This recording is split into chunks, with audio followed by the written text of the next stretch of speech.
ভুজটা হাঁটুতে থাকে না গোড়ালিতে থাকে গো, আমি একটু ভুলে যাচ্ছি। কারণ আমি এখনই একটা বলদির ভিডিও দেখে এলাম, একটি বলদির সঙ্গে কথা বলে এলাম। সে বলে কি জানো, সোনা বাবার, আমাদের ওই দেব শিশুটার মা এককালে তার বাপের অত্যাচারে নোড়া প্রাণের ভয়ে নোড়া হাতে দাঁড়িয়েছিল, সেইটা সোনা বাবা দেখে রেখেছে। সুতরাং তার মগজে ওইটা ইমপ্রিন্টেড হয়ে আছে। সুতরাং ও মনের মধ্যে থেকে গহ্বর থেকে তুলে এনে, মনের গহ্বর থেকে সেই ফটোটাকে তুলে এনে ভূত বলে ভয় পেয়েছে। বাবা রে বাবা, তোরা কেন বলিউড থেকে ডাক পাস না রে, নিদেন পক্ষে টলিউড থেকে কেন তোরা ভূতের গল্প লেখার জন্য ডাক পাস না? কি অদ্ভুত স্ক্রিপ্ট!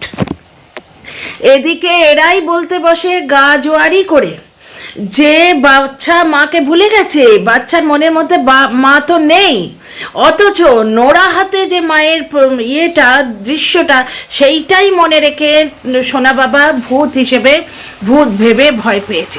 হতে পারে না? হতেই পারে ভাই, তোমার কল্পনায় হতেই পারে, নালে বাস্তবে ঘটনা তো ঘটতে পারেই না।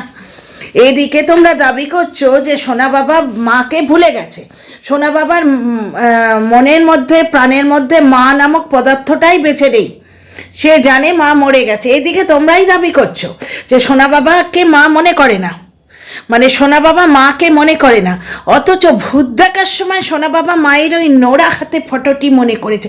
মাথায় কি আছে রে? মানে আইনস্টাইনের ব্রেনটা খুলে রিসার্চ হয়েছিল, আরও কারোর, বিশেষ করে এই থিওরিটি যে দিয়েছে তার মাথাটা খুলে রিসার্চ হওয়ার দরকার। এবং এটি যদি সত্যি হয় তাহলে বুঝতে হবে যে অন্য কোনো ব্যক্তির অনুপ্রবেশ ঘটিয়াছে ওই, মানে তোমার বেকার কুল্লা কুকুর কুল্লার বাড়িতে, কারণ ওখানে টিউ সাহা থাকিতেই পারে না।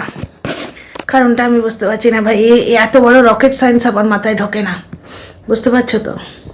বলে নাকি বাচ্চাটা ঝিউ সাহাকে মেনে নিয়েছে, সুতরাং মাম্মামকে দেখে সে কেন ভয় পাবে? ওটা ঝিউ সাহা হতেই পারে না। কিন্তু কেউ যদি ফেসিয়াল করার জন্য মুখে মেখে বসে থাকে, ফ্রুট বা সবজি মেখে বসে থাকে, পালং শাক মেখে বসে থাকে, তাহলে তাকে দেখতে কি ভয়াবহ লাগে না? এরম বহু জোকস, বহু মিম আমরা দেখেছি। মুখে পেস্ট মেখে বসে আছে, কালো রঙের কোনো ওই যে প্যাকগুলো, পিল ইন প্যাকগুলো যেগুলো, সেগুলো মেখে বসে আছে। তারপর আমরা কোথাও যেন দেখলাম যে একসাথে জোড়ায় বাবা প্রেমের গঙ্গা একবারে উল্টো দিকে বইছে, জোড়ায় অশৌচ করা হলো, সেই অশৌচের চক্করে ফেসিয়াল স্থগিত ছিল, পোস্টপন ছিল, সেই ফেসিয়াল করা হলো, তা ফেসিয়াল করে মুখে মেখে বসে আছে, এমন মাম্মামকে বাচ্চাটা দেখতেই পারে। দ্বিতীয় কথা, বাচ্চাটা মায়ের ভয়ঙ্কর নোড়া হাতে ফটোটা স্বপ্নে দেখে চমকে উঠেছে। বাচ্চাটা কি বলেছে তাই? বাচ্চাটা বলেছে ঘরের মধ্যে ভূত। বুঝতে পারছো? ঘুম থেকে যদি স্বপ্ন দেখতো সে কেঁদে উঠতো। বাচ্চা বড়দার সঙ্গে থাক আর মেজদার সঙ্গেই থাক, সে কেঁদে উঠতো। বড়দার সঙ্গে থাকলে কত বড় মিথ্যে কথা বলিস রে, কত বড় মিথ্যে কথা বলিস। বাচ্চাটা বড়দার সঙ্গে থাকলে সে ছুটে ঠাম্মির কাছে আসে, বাবার কাছে আসে, সে বড়দাকে জড়িয়ে ধরে কাঁদতো না? ঘুমের মধ্যে মোটেই দেখেনি। ফালতু কথা, ফালতু বকওয়াস কত করবে এরা ভগবান জানে। ফালতু কথা বলেই চলেছে। বড়দা মানে ঠাকুরদার সঙ্গে যদি থাকতো, ও ঠাকুমার বাবার কাছে কেন আসতো বলো তো? ঠাকুরদার কোলেই তো শান্তি পেত, তাই না? দ্বিতীয় কথা, বাচ্চাটা বলছে ঘরের মধ্যে ভূত। ওর বাবা বলছে দূর, ঘরের মধ্যে আবার ভূত হয় নাকি? স্বপ্নের মধ্যে ভূত নয়, স্বপ্নে যদি বাচ্চাটা দেখতো, বাচ্চাটা কেঁদে উঠে ঠাকুরদার কোলে চড়ে বসে থাকতো। আর নিজের মাকে কোনো সন্তান ভয় পায় না, যত সব ফালতু কথা বলছে। যাই হোক, আর তাতে বলছে অন্য একটি তৃতীয় ব্যক্তির অনুপ্রবেশ ঘটেছে। মানে কি, ওই মিস্টার খেলারি আরও কাউকে নিয়ে খেলা শুরু করেছে, বলে দিয়েছে যে এই কোটিপতির সঙ্গে যেই থাকবে সে এই কোনো না কোনো ফোকলার হাত ধরে পালিয়ে যাবে। তার মানে আন্দাজি মেনে নিচ্ছে যে কোটিপতির ব্যবহারে প্রবলেম আছে। কোটিপতি তার স্ত্রীর ছোট ছোট ইচ্ছেগুলো পালন করে না। আজকে একটা জায়গায় হাসি মুখে কি একটা বলল, প্রথম বাইক রাইডটায় মিথ্যে বাগে যাচ্ছে পুর বলল, সেই বাইক রাইডটা হাসতে হাসতে মুখটা এরম করে ঘোরালো। ওই হাসি টিনা কোনো দিন দেখেছে? অপূর্ব সুন্দরী ডানা কাটা ছিল, তাকে নিয়ে কি হলো? তাকে নিয়ে পুত্র সন্তান হলো, তাকে নিয়ে মার্বেলের বাড়ি হলো, আর কি চাও গো? আর বলছে যে এই যে কথাবার্তা, এই যে লোকটার কথাবার্তা এমন তিখি মির্চির মতো, যার জন্যে তার সঙ্গে এই ঝিউ সাহাই ঠিক। শেয়ানে শেয়ানে কোলাকুলি ঠিকই হচ্ছে।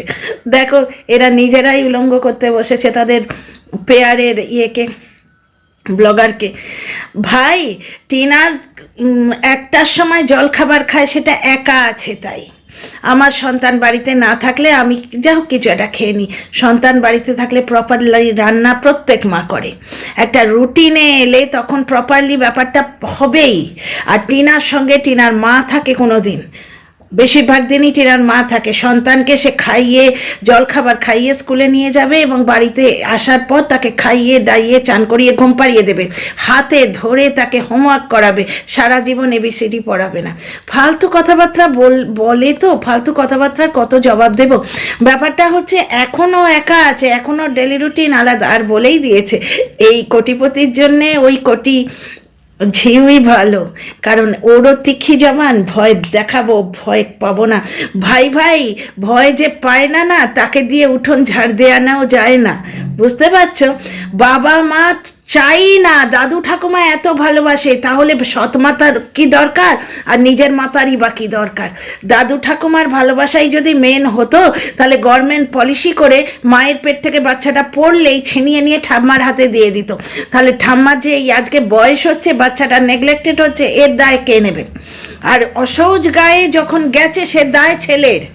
অসৌজ গায়ে সরস্বতী মাতাকে দেখতে গেছে, মায়ের পায়ে অপরাধ করেছে, সে দায় হচ্ছে ছেলের। কি বলবে এদের, কি বলবে বাকিটা আর দেখছি না। লাগানোর কথাটা কিন্তু আমি মানবো না, কারণ সোনা বাবার গায়ে দাগ লাগিয়েছে তার বাবা, সোনা বাবার গায়ে দাগ লাগিয়েছে তার বাবা, তার মাকে দিনের পর দিন দুশ্চরিত্রা প্রমাণ করতে গিয়ে। যেখানে তার মা সংসার ছেড়ে যায়নি, তার শাশুড়ি, সোনা বাবার বাবার শাশুড়ি মানে সোনা বাবার দিদা, দাদু ঠাকুমা একা নয়, সোনা বাবার দাদু দিদাও আছে, সেটা কোনোদিন জানতেই দেয়নি ওই স্বার্থপর ফ্যামিলিটা। যাই হোক, তো সেই সোনা বাবার দাদু দিদা, সেই দিদা এসে এবং এক মামা তো মামা এসে সোনা বাবার মাকে নিয়ে গেছে, কিন্তু সোনা বাবার মাকে পরপুরুষের সঙ্গে পালিয়ে গেছে বলে কলঙ্কিনী রায়তে পরিণত করে দিয়েছে সোনা বাবার বাবা। সুতরাং সোনা বাবাকে গায়ে দাগ দিয়েছে সোনা বাবার বাবা নিজে। আর দ্বিতীয় কথা, আসুক না, আসুক এই টিউ সাহা আসুক, আমাদের কোনো আপত্তি নেই, আমরা তো বললে বললে করবো, খুব খুশি হব, দেখা যাক না কি হয়। আর কোথাও বেড়াতে নিয়ে যেতেই হবে ছেলেকে, তার তো কোনো মানে নেই। তাহলে কাঁদিস কেন রে যে একটার সময় টিনার ব্রেকফাস্ট করছে? বাচ্চা এলে কিন্তু সোনা বাবা যেমন মি টাইম নিতে টিউকে নিয়ে বেরিয়ে গেছে, হয়তো আমাদের টিনা কোনোদিন করেনি। টিনা দীঘাতে গেছিল ছেলের জন্য রুটি আলু ভাজা বানিয়ে নিয়ে গেছিল, কারণ জানে ওই কিপ্টে বাবা রাস্তায় কিছু কিনে দেবে না। কতবার এখন চা খাচ্ছে এবং খাওয়াচ্ছে, হয়তো টিনাকে কখনো খাওয়ায়নি। টিনাকে যেটা দাদু ঠাম্মির কাছে বাচ্চা রাখতে বাধ্য করে নিয়ে গেছে, সেটা তার ব্লগিংয়ের জন্যে নিয়ে গেছে, রোজগার করার জন্যে, টিনার মনের উপচার করার জন্যে নিয়ে যায়নি, কোনো দিনই নিয়ে যায়নি। আজকে যেভাবে ও অন্য প্রাণীদের ওপর সদয় হয়েছে, এরম যদি টিনার ওপর সদয় হতো তাহলে সংসারটা ভাঙতো না। তো যাই হোক, আর তখন কেন জোড়া দেওয়ার কথা বলা হয়নি? তখন তো এই মূর্তিমতি জোড়া না দেওয়ার প্রাণীটি বসেছিল কাঁচি হাতে, সে তো বলেই দিয়েছিল দিদিভাই আর যাই করো ওই মেয়েকে এনে বাপের ঘাড়ে তুলো না। তো যাই হোক, যেখানে ওয়াটার পার্ক আছে, যেখানে এত সুন্দর সুন্দর জিনিস দেখবার আছে, সেখানে পরিবার নিয়ে যে মানুষ যায় না। এবং প্যাকিং করার সময় কি বলছে জানো, আমরা রেডি হয়ে যাচ্ছি। আর 13 মিনিট 40 সেকেন্ডে তো মৎস্যকন্যার ছবিটা আমি তোমাদের সার্চ করে দেখিয়েই দিয়েছি। তো যাই হোক, রাত দুপুরে ছাড়ছি তো ভিডিওটা ছোটই রাখলাম। কেমন লাগলো বলো তো?